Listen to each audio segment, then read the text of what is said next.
A Greensboro woman finally has heat in her home after a years-long fight with her warranty company. It started when the company wouldn't take responsibility for an electrical problem. 2 Wants to Know's Kevin Kennedy sorted it all out.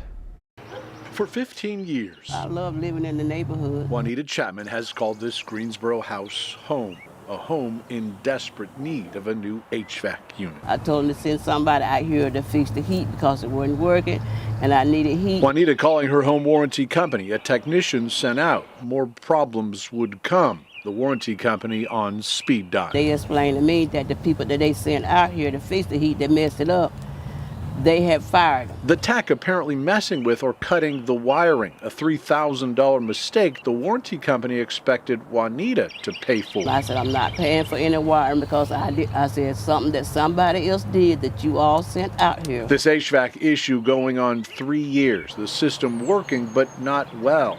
Fans and space heaters needed in summer and winter. I finally told him, look, I said, I'm too old to be going through this. It got very frustrating. I wanted to get upset and I would talk, and I would talk.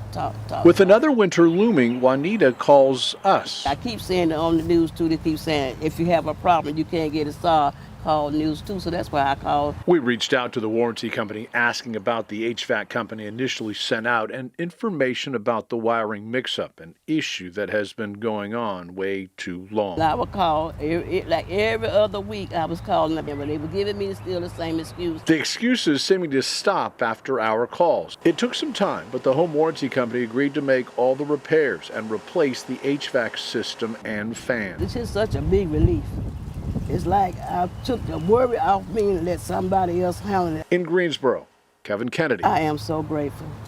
I am. I'm thankful. 2 Wants to Know.